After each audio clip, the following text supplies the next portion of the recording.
नमस्कार. आज मी ते भोपळा घेतलेला आहे. भोपळा कापून त्याची सालं काढून घेते आणि बारीक तुकडे करून घेतलेले आहेत.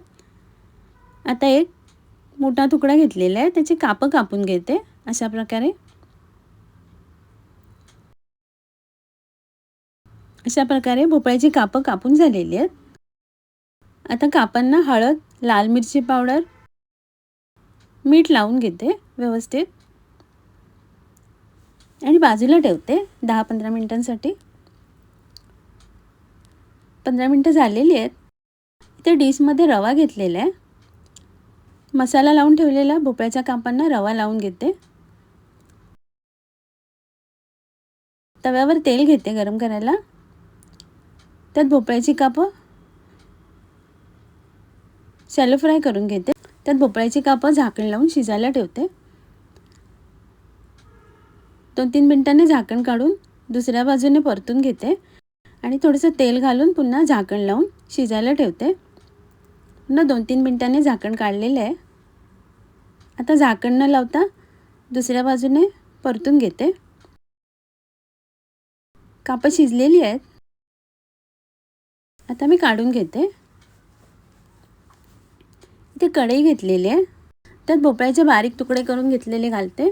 बारीक चिरलेला कांदा, हिरवी मिरची आणि कढीपत्ता घालते आणि गॅसवर झाकण लावून शिजायला ठेवते. 2-3 मिनिटांनी झाकण काढलेलं आहे. भाजीला छान वाफ आलेली आहे. त्यात चवीप्रमाणे मीठ, साखर आणि ओलं खोबरं घालते. मिक्स करून घेते आणि झाकण लावून भाजी शिजायला ठेवते. झाकण काढलेलं आहे. भाजी शिजलेली आहे.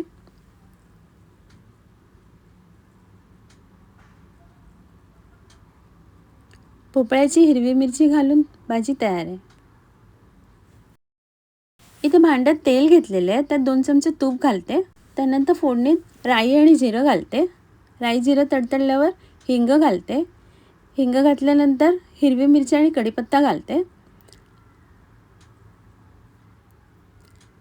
तेलात परतून घेते. थोडीशी हळद घालते आणि मिक्स करून घेते. कोथिंबीर घालते. कुकरमधनं शिजून घेतलेली तुरीची डाळ घालते. चवीप्रमाणे मीठ घालते आणि डाळ घोटून घेते. डाळ घोटून झालेली आहे. आता तुरीच्या डाळीच्या वरणाला छान उकळी काढून घेते. वरून कोथिंबीर घालते. तुरीच्या डाळीचं वरण तयार आहे. इथे कढईत तेल घेतलेले आहे. त्यात फोडणीला सुकी मिरची, तमालपत्र आणि जिरं घालते. थोड्या वेळाने एक टोमॅटो घालते बारीक कापून घेतलेला. तेलात परतून झाकण लावून शिजायला ठेवते. 2-3 मिनिटांनी झाकण काढून एक छोटा चमचा आलं लसूण पेस्ट घालते. मिक्स करून घेते. थोडंसं मीठ घालते आणि झाकण लावून टोमॅटो शिजायला ठेवते. झाकण काढलेलं आहे. टोमॅटो नरम झालेलं आहे. थोडंसं पाणी घालते आणि सुके मसाले घालते. धणे पावडर, जिरे पावडर, लाल मिरची पावडर आणि हळद घालते आणि मिक्स करून घेते. थोडीशी कोथिंबीर घालते. मसाला छान शिजलेला आहे. तर मटरचे दाणे घालते एक छोटी वाटी. तेलावर परतून घेते आणि थोडंसं पाणी घालून मिक्स करून घेते आणि झाकण लावून शिजवून घेते. झाकण काढलेलं आहे. त्यात बारीक कापून घेतलेले भोपळ्याचे तुकडे घालते. मसाल्यात मिक्स करून घेते. चवीप्रमाणे मीठ आणि थोडीशी साखर घालते. मसाल्यामध्ये मिक्स करून घेते आणि पाणी घालते आणि थोडंसं किचन किंग मसाला घालून मिक्स करून घेते आणि झाकण लावून शिजायला ठेवते. 3-4 मिनिटांनी झाकण काढलेलं आहे. भोपळा शिजलेला आहे. गरम मसाला घालते आणि कोथिंबीर घालते. मिक्स करून घेते. भोपळ्याची मसाला घालून भाजी तयार आहे. इथे भोपळ्याचे 2 तुकडे घेतलेले आहेत मोठे. ते किसणीवर किसून घेते. भोपळा किसून झालेला आहे. त्यात धणे पावडर, लाल मिरची पावडर, हळद आणि गरम मसाला घालते. चवीप्रमाणे मीठ आणि चाट मसाला, चिली फ्लेक्स आणि कोथिंबीर घालून हाताने मिक्स करून घेते.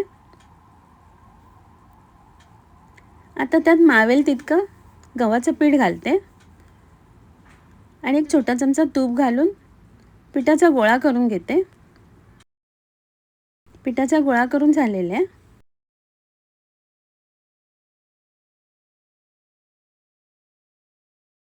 आता सुकं पीठ घेऊन भोपळ्याचा पराठा लाटून घेते. अशा प्रकारे लाटून झालेले आहे. इथे तवा घेतलेला आहे गरम करायला. त्यावर पराठा शेकून घेते.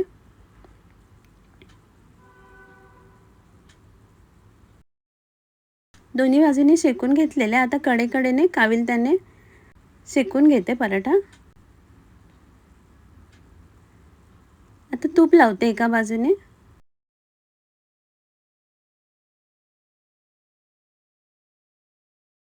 खमंग होईपर्यंत पराठा भाजून घेते. पराठा छान फुललेला आहे. भोपळ्याचा पराठा तयार आहे.